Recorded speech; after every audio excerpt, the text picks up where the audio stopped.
사도 바울은 빌립보서 1장 10절에서 지극히 선한 것을 분별하라 그렇게 이야기했습니다. 이 지극히 선한 것이라 하는 것은 윤리적인 개념이 아니라 신앙의 본질을 말하는 것입니다. 무엇이 정말 중요한 것인지, 무엇이 몸통이고 무엇이 깃털인지 그것을 잘 분별해야 된다는 것이지요. 그렇게 해서 그것이 잘 분별이 되면 몸통에 목숨을 걸고 깃털은 너그럽게 품을 수 있는 그런 탄력 있는 신앙인이 될 수 있다. 이렇게 생각했던 것입니다. 이 지극히 선한 것을 잘 분별하지 못하는 사람들이 아무 생각 없이 걸핏하면 가짜 뉴스에 휘말려서 정말 중요한 본질을 보지 못하고 사소한 것에 목숨을 거는 이상한 몸짓을 하게 되는 것이고 그 결과 기독교가 개독교로 욕을 먹는 서글픈 일이 생길 수 있는 것입니다.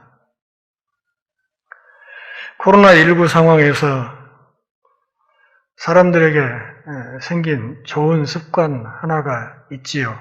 그것은 틈틈이 손을 열심히 씻는 것입니다. 예전에 없던 습관이에요. 예전에는 물론 그때도 손은 씻었지만 요즘처럼 그렇게 열심히 정성껏 씻은 일은 그렇게 많지 않았습니다.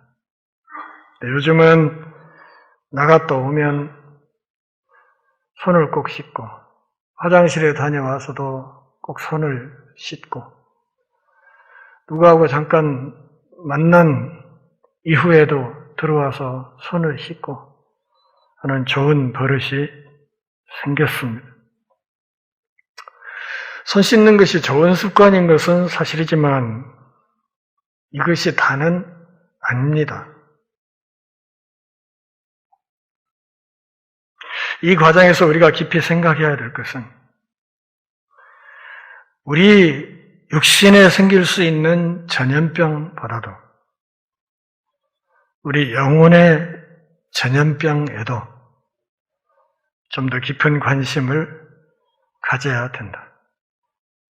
육체 코로나가 무서운 것처럼 우리 영혼의 코로나 역시도 참으로 치명적인 질병일 수 있다 하는 것을 생각해야 합니다. 오늘 본문을 보면 예수님과 그 일행이 당시 유대인들, 특별히 바리새인과 서기관들이 중요하게 생각하는 정결 예식인 손 씻는 의식을 다소 소홀히 하는 것처럼 보이자 이것을 놓고 바리새인과 서기관들이 예수님과 제자들을 비난했고 거기에 대한 예수님의 답변 그리고 이런 상황 속에서 예수님과 제자들이 주고받았던 이야기를 마태는 오늘 본문에서 들려주고 있습니다. 본문을 자세히 들여다보면 우리에게 두 개의 적이 있다는 것을 알 수 있습니다. 첫 번째 적은 밖에 있는 적입니다. 우리들 밖에 있는 적, 또 다른 하나는 안에 있는 적입니다. 내 안의 적. 그래서 이 두 가지를 다 조심해야 된다. 그렇게 주님이 말씀하고 있습니다. 밖에 있는 적에 대해서는 10절부터 14절까지 말씀을 좀 살펴보면 그 대략적인 내용을 알 수 있습니다. 보실까요? 무리를 불러 이르시되 듣고 깨달으라. 입으로 들어가는 것이 사람을 더럽게 하는 것이 아니라 입에서 나오는 그것이 사람을 더럽게 하는 것이니라. 이에 제자들이 나와 이르되 바리새인들이 이 말씀을 듣고 걸림이 된 줄 아시나이까. 예수께서 대답하여 이르시되 심은 것마다 내 하늘 아버지께서 심으시지 않은 것은 뽑힐 것이니 그냥 두라. 그들은 맹인이 되어 맹인을 인도하는 자로다. 만일 맹인이 맹인을 인도하면 둘이 다 구덩이에 빠지리라 하시니. 밖에 있는 적이 무엇입니까? 그것은 거짓 가르침입니다. 그리고 그 거짓 가르침을 전파하는 거짓 교사들입니다.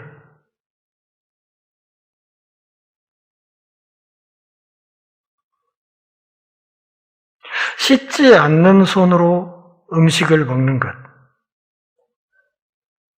이것이 지금 문제가 됐습니다. 바리새인들은 이 정결 예식이 대단히 중요하다고 생각해서 그 일에 목숨을 걸다시피 하면서 살아가는데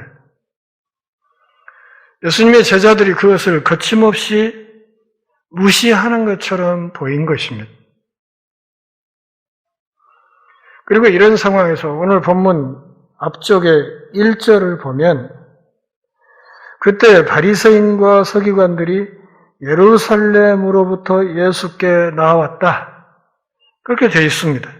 이것은 수도권에서 예수님과 그 제자들을 조사하기 위한 진상조사단이 파견되어서 그들이 지금 예수님 주변에서 활동하고 있다.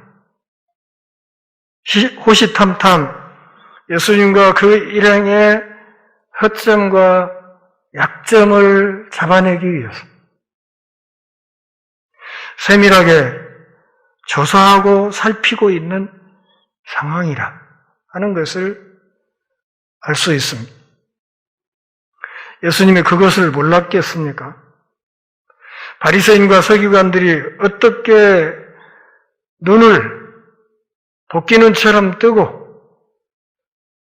당신을 살피고 있는지 그것을 모르실 리가 없지요. 이런 상황에서 오늘 본문 10절에서 예수님이 제자들에게 말씀하십니다. 듣고 깨달아라. 듣고 깨달아야 됩니다. 무엇을 듣고 깨달으라는 것입니까? 그 내용이 11절에 있습니다. 입에 들어가는 것이 아니라 입에서 나오는 그것이 사람을 더럽게 한다는 것, 그것을 깨달아야 된다는 것입니다. 다시 말하면 겉치장, 겉으로 사람들 눈에 보이는 어떤 행동을 끊임없이 신경 쓰는 이런 몸짓을 조심하라는 것입니다. 사람들 눈에 어떻게 보일까? 사람들이 어떻게 나를 볼까? 이것에 신경 쓰는 그것이 자칫 거기에 너무 매몰되게 되면 보이지 않는 우리 내면을 놓치기 쉽고 그것을 놓치게 되면 스스로 속아서 자기가 예수 믿는 사람이 아닌데도 불구하고 본인은 꿀떡같이 그런 겉모양을 잘 가꾸고 있으니까 하나님의 백성일 것이라고 그렇게 착각하는 일들이 생길 수 있다는 것입니다. 예수님이 듣고 깨달으라고 말씀하시는 핵심은 다른 게 아니에요. 겉보다 속이 문제다.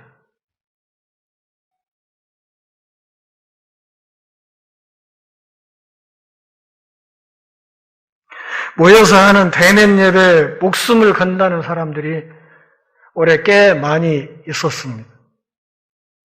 그 대면이 도대체 무엇인가 저는 잘 모르겠어요.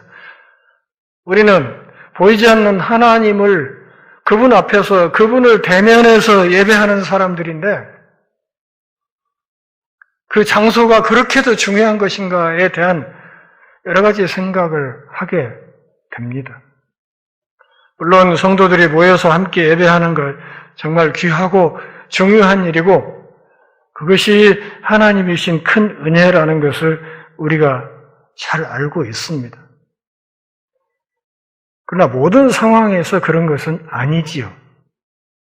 교회가 세상에 안에 있고 이 기독교인들이 국가사회 시민 공동체의 일원으로 살아가고 있다고 한다면 사회 전반적인 흐름에 어려움이 있을 때는 또 거기에 따르는 또 다른 행동 양식이 생겨야 한다. 그런 말입니다.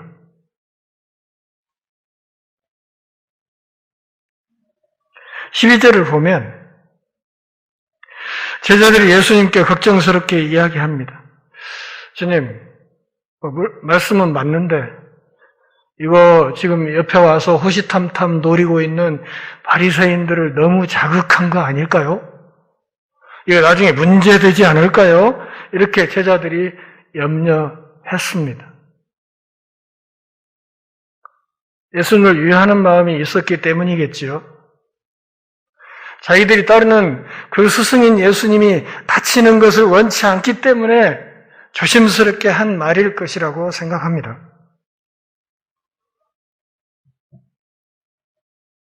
예수님 일행과 예루살렘에서 파송된 진상조사단 사이에 심각한 대립이 있는 상황에서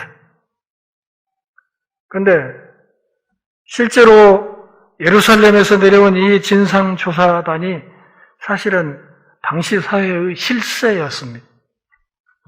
힘 있는 사람들이죠. 맘만 먹으면 예수님과 그 일행을 어떻게든 해버릴 수 있는 능력이 있는 사람들이었습니다. 바리새인들은 실제로 그럴 수 있는 힘과 정치적, 종교적 영향력을 갖고 있었습니다. 학자들의 연구에 의하면 예수님 당시 유대인 전체 숫자가 200만 명 정도였는데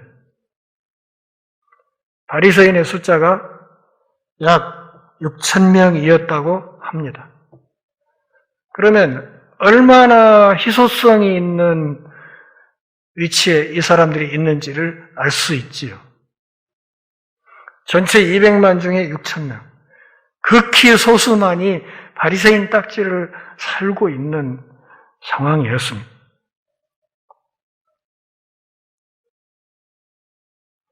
거기에 대한 예수님의 대답이 13, 14절에 있습니다.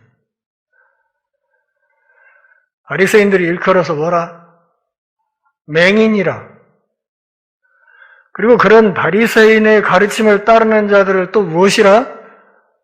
그들도 맹인이라. 그렇게 말합니다.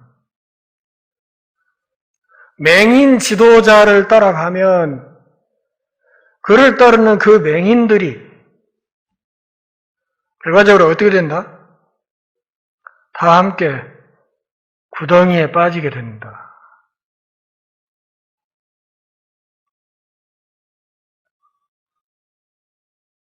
이단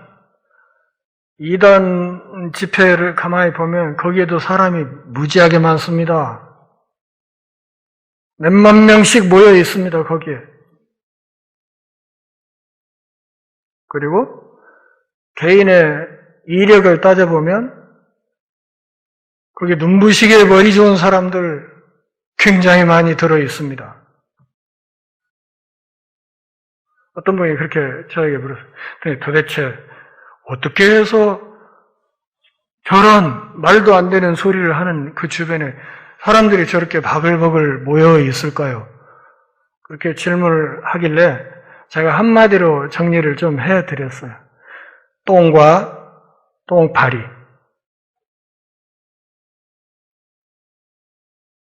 똥 있는 곳에 똥파리 떼 껴는 것 극히 자연스러운 것이지. 그렇게 얘기를 했더니 웃어버리더라고요.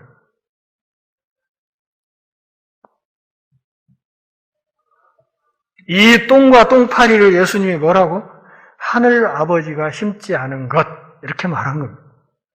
그분은 참 점잖게 고상하게 말씀하셨지만 저는 전라도 촌사람이니까 그냥 속 편하게 똥과 똥파리.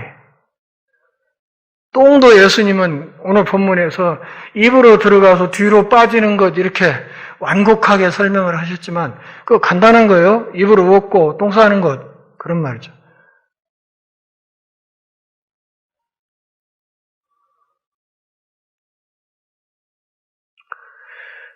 이 맹인 지도자를 따라가는 맹인들 다 함께 구덩이에 빠진다. 무슨 말이에요? 이 맹인 지도자가 집단 살인마라는 뜻입니다. 저만 죽는 게 아니라 따라다니는 사람, 함께 죽이는 사람이다. 하늘 아버지가 심지 않는 것을 주입시키는 사람들. 그리고 그 거짓 가르침에 속아서 정신없이 따라다니는 사람들. 그런데 하늘 아버지가 심지 않은 것을 심은 이것은 언젠가는 뽑힐 것이다. 그렇게 말합니다. 그러니 지금은 그냥 두어라. 그렇게 말씀하시죠. 그냥 두어라. 언젠가는 뽑힐 것이다. 그냥 두어라 하는 이 말씀은 한시적으로 허용하시겠다 그런 뜻이에요. 불의와 거짓이 득세하는 세월입니다. 그런데 중요한 것은 이런 흐름이 영원한 것은 아니고 극히 한시적이라는 것입니다. 이것을 우리 속담에서는 메뚜기도 한철 이렇게 말을 하는 거죠. 메뚜기도 한철이라고. 그들이 결국은 14절 하반절에서 말하고 있는 것처럼 둘 다 구덩이에 빠진다. 이 구덩이가 새하늘 새 땅이 아닌 것은 틀림없지요. 그들은 하나님 나라로부터 제외될 것이다. 거짓 가르침의 특징이 무엇입니까? 그것은 겉에 치중하는 거예요. 겉모양에 치중하는 거예요.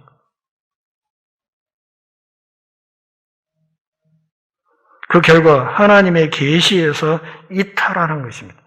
그러니까 하나님이 심지 않은 것, 이 말이 하나님의 계시와 다른 것이라는 뜻이에요. 하나님이 심은 것은 하나님의 계시라는 뜻이에요. 그 결과는 어떻게 되나? 함께 망한다. 마치 모래 위에 지은 집 안에 들어가 있던 사람이 쓰나미가 몰아치면 그냥 그 집이 무너지면서 그 안에서 그냥 집이 아니라 그게 무덤이 되어버리듯이 함께 망할 것이다. 네. 속히 제가 도울 수 있는 다른 일이 있을까요?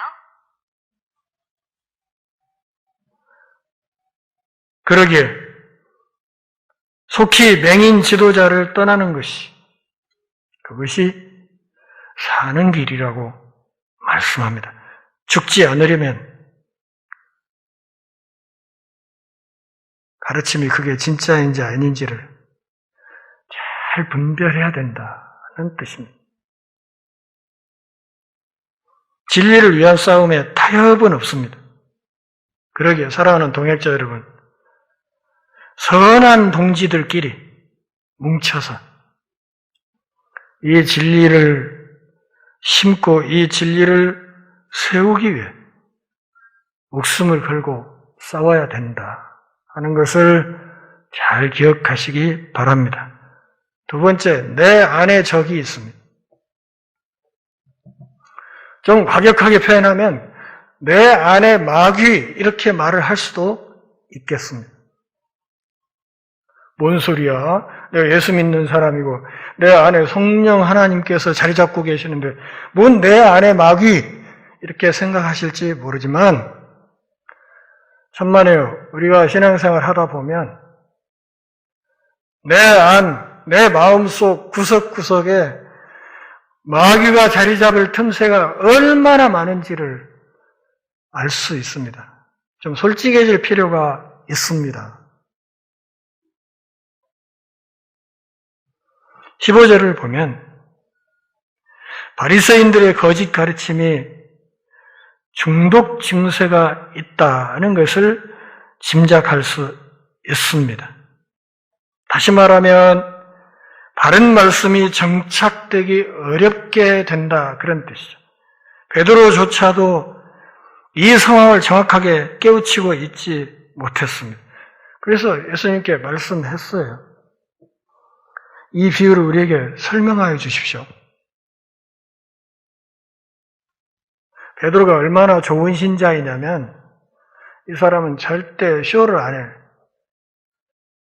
그러니까 잘 모르면서도 아는 척. 이해하지 못했는데도 이해한 척. 이렇게 넘어가지를 않습니다. 분명히 예수님이 뭔가 얘기를 하기는 하는 것 같은데 핵심이 뭔지 잘 모르겠다 이거죠. 잘 모르겠어요. 그러니까 솔직하게 이야기를 해요. 이 비유가 뭔지 좀 설명 좀 해주시겠어요?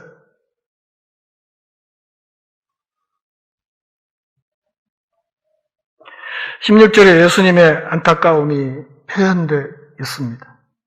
너희도 아직까지 깨달음이 없네.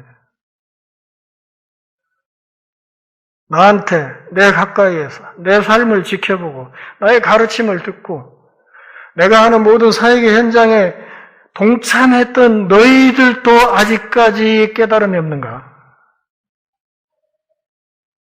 너희도 아직까지. 이것은 예수님의 책망이 아닙니다. 예수님이 지금 베드로를 비롯한 제자들을 책망했다. 아니요. 책망한 게 아니에요. 너희도 아직까지 이 말 속에는 그들에 대한 예수님의 남다른 기대가 있다는 뜻이에요. 난 그래도 너희들은 좀 다르리라고 기대하고 있는데, 바리새인 서기관들은 그렇다 치고 너희는 좀 다를 거라고 난 기대하고 있는데, 근데도 아직까지 잘 모르겠어? 이런 뜻이죠. 이 꾸짖는 말은 아니잖아요.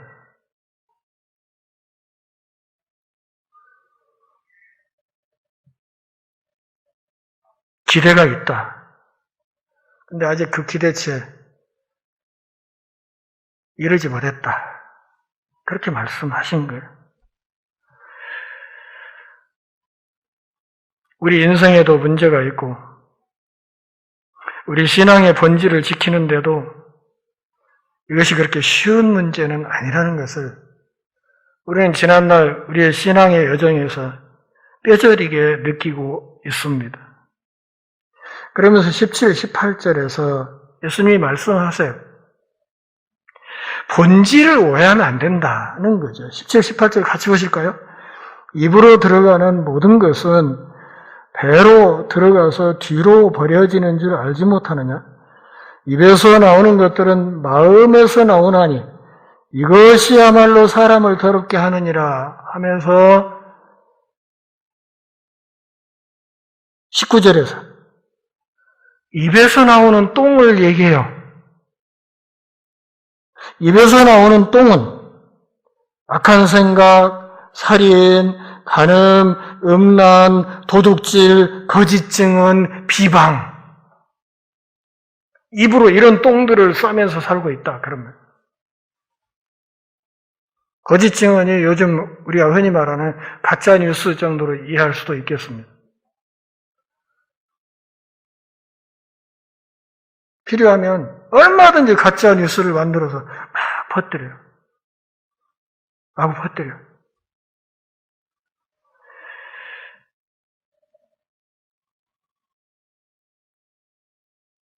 본문 앞쪽에 있는 8절에서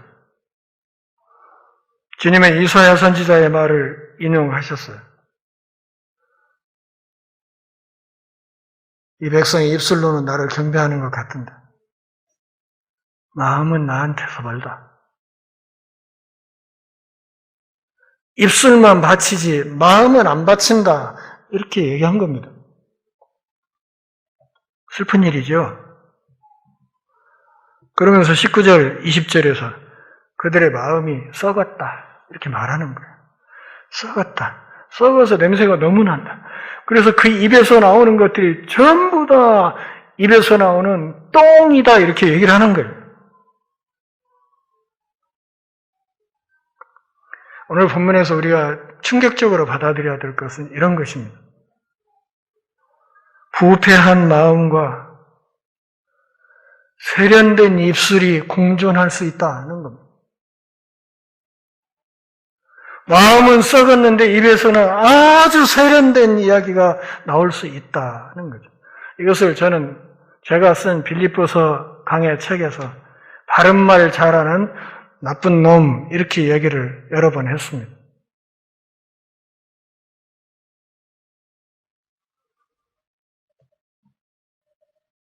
부패한 마음을 무엇으로 자꾸 위장하는 거예요? 손 씻는 것으로 자꾸 위장하는 거예요. 손 열심히. 정결 예식을 열심히 행하는 거예요. 그리고 그걸로 끝나는 게 아니라 그걸 하면서 그것을 열심히 하지 않는다고 생각되는 예수님과 그 제자들을 사정없이 비난하는 거예요.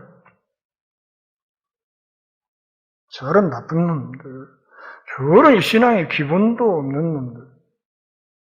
판단하고 정죄하는 거예요. 뭐가 기준이야? 본인의 그 행위가 기준이 되는 거예요.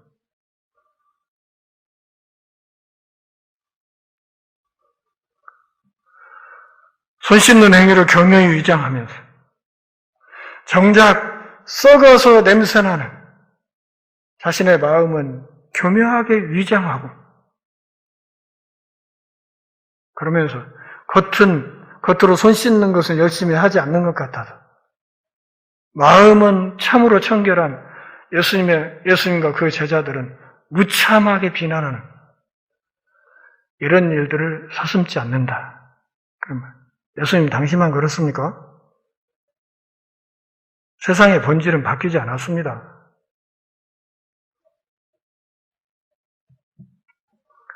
예수님이 경고하는 것은 손을 열심히 씻는다 해서 다시 말하면 신앙의 겉모양을 열심히 가꾼다 해서 마음의 오염이 처리되는 것은 아니라는 거예요.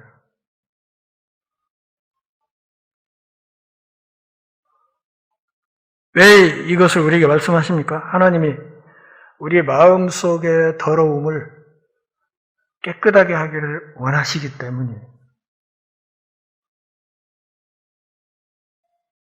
팔복에서도 얘기했잖아요. 마음이 청결한 자, 복이 있다. 천국 백성의 마음의 본질이 마음이 깨끗해야 된다는 거예요.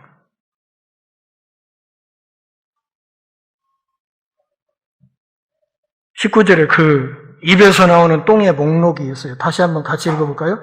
마음에서 나오는 것은 악한 생각과 살인과 간음과 음란과 도둑질과 거짓 증언과 비방이니. 난 도둑질 안 했으니까. 아니요. 옆에 있는 누군가의 것을 탐하는 마음, 부러워하는 마음, 이것도 다 사실은 본질적으로 그게 다 도둑질이에요.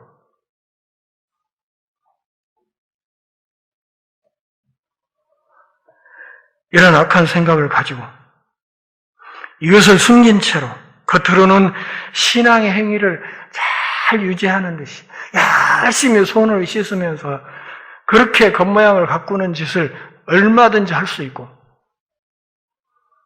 그런 위장의 달인이 사실 오늘의 우리들이라는 것을 솔직히 인정해야 됩니다. 사랑하는 동역자 여러분, 어떻습니까? 내가 기독교인이라는 이름은 있는데, 전주의 열린문교회 교인이라는 이름은 가지고 있는데, 나의 중심은 어떤가? 내 중심에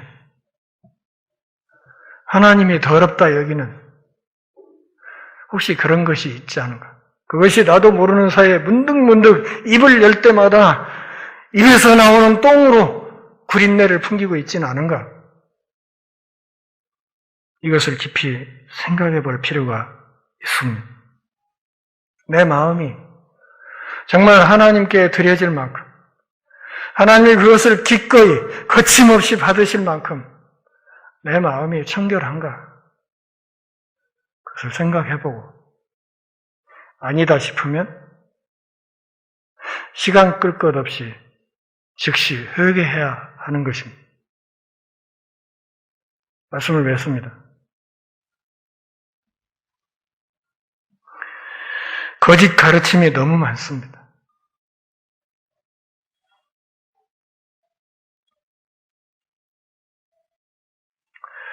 저라고 해서 왜 기독교 텔레비전 쪽에서 텔레비전 영상 설교 내보내자고 연락이 왜 안 왔겠습니까? 안 한다고 그랬어요. 안 하겠다. 자신이 없어서가 아니라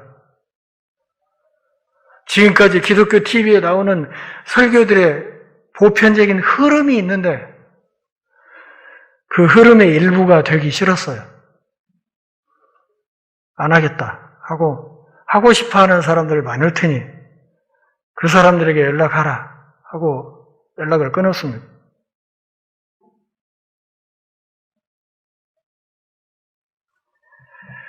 자꾸만 겉을 치장하는 현대.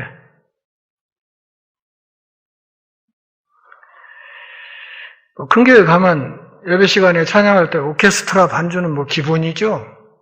더 큰 교회 가면 수십억짜리 파이프 오르간이 쫙 설치되어 있고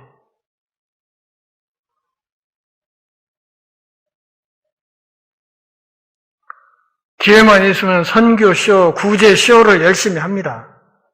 선교하고 구제하는 게 나쁘다는 뜻이 아니라 그것이 쇼로만 해지는 게 문제라는 거예요.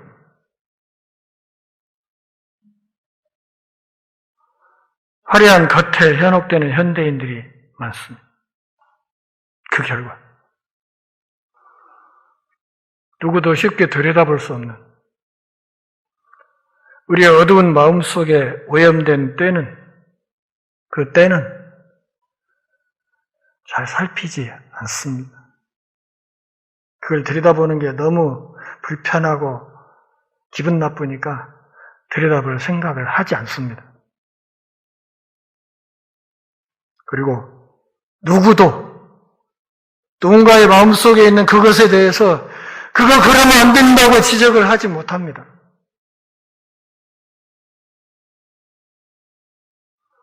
이것을 사도 바울은 말세의 징후로 디모데후서 4장 3절에서 말세가 되면 자기 개인의 욕구를 쫓을 스승을 다 많이 둔다. 무슨 말인가 하면 듣고 싶은 소리를 옆에서 열심히 해줄 사람을 쫓아다닌다는 거예요. 이것을 저는 아까 말씀드렸듯이 똥과 똥파리 때 그렇게 좀 거칠게 요약을 했습니다.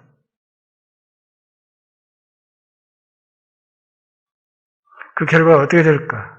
오늘 예수님의 말씀을 빌면 둘 다 구덩이에 빠진다.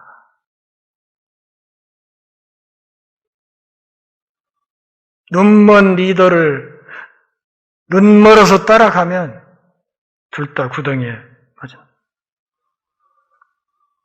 그러게 우리가 주님 앞에 가는 그 마지막 순간까지 끊임없이 날마다 때마다 신경 써야 할 것은 내 신앙의 가면 뒤에 숨어 있는 내 마음의 부패를 직시해야 된다. 나도 모르게 썩어 들어가는 내 마음. 그래서 그 썩은 것들이 내 입을 열 때마다 똥으로 나오는 그 주변의 구린내를 풍기는 예수의 향기가 아니라 악한 냄새를 끊임없이 풍기는 그런 삶을 살지 않도록 해야 된다. 이것을 예수님은 마태복음 23장 27절에서 이렇게 살아가는 맹인과 같은 바리새인들을 일컬어서 무엇이라? 회칠한 무덤이라. 그렇게 말했어요. 회칠한 무덤. 유대인들은 무덤에 회칠을 했어요. 하얗게. 왜? 그 속에 있는 송장 뼈다귀들 그것에 접촉하면 부정탄다고 생각하니까 야간에도 거기에 접촉하지 않기 위해서 표가 나도록 무덤에는 회칠을 해서 하얗게 보이도록 해놨어요. 그런데 회칠해서 하얗게 보이지만 그 속을 파보면 그 안에 송장 뼈다귀밖에 없다. 그런 얘기죠. 그래서 이 바리새인들을 향해서 예수님은 회칠한 무덤이라 이렇게 거침없이 욕을 하셨어요. 제가 언젠가 누군가와 대화하다가 욕을 한마디 딱 했더니 목사도 욕을 해요. 그래요 누가. 그래서 제가 시끄러운 소리 말고 예수님도 욕을 하는데 내가 왜 못하냐.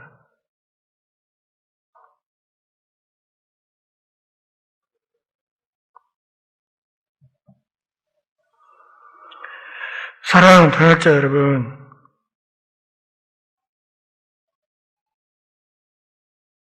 자기 가면 뒤에 있는 마음속의 더러움을 보지 못하는 사람들과 싸우는 것이 신앙생활입니다.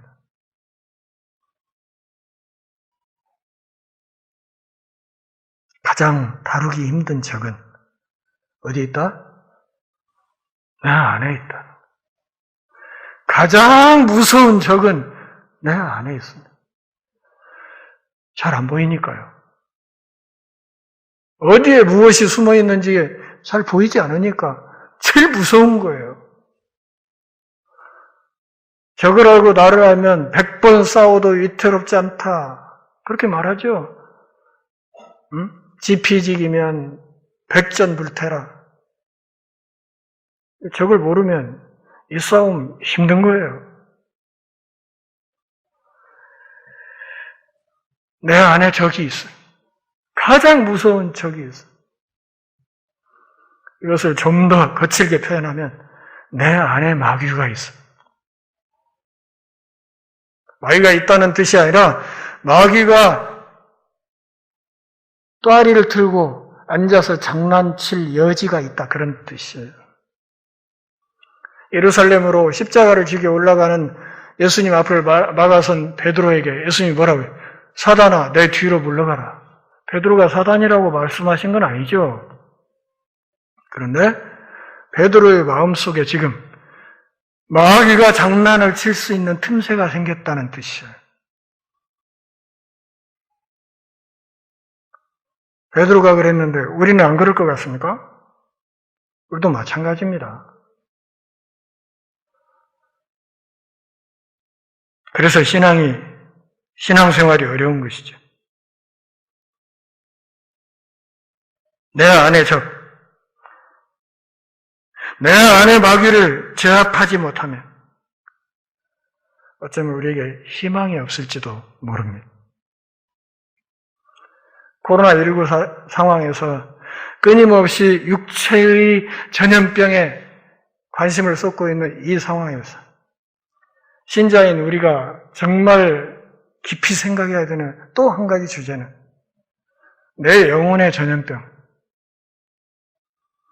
그것에 나도 모르게 쥐도 새도 모르게 사로잡혀서 맹인처럼 나중에 구덩이에 처박히는 그 길을 걷지 않도록 끊임없이 근신하고 하나님의 말씀에 비답해서 내 영혼의 어두움이 발견되는 쪽쪽 그것을 끌어안고 눈물로 회개하고 주님의 보배로운 피로 씻음을 얻고 회복되어 다시 일어서는 거룩한 하늘 백성들 다 될 수 있기를 바랍니다. 기도하겠습니다. 하나님 아버지, 오늘도 우리가 함께 모여 주께 경배하며 주의 말씀 들으며 신앙의 옷깃을 새로 여미는 복 주셔서 고맙습니다. 우리 밖의 적도 무섭지만 우리 안에 보이지 않게 숨어있는 악한 적이 더 무서운 것임을 끊임없이 기억하고 보이지 않는 내 마음속을 살피고 그 안에 적을 말씀으로 성령으로 물리치는 신실한 하늘 백성들이 다 될 수 있게 하옵소서. 예수님의 이름으로 기도합니다. 아멘.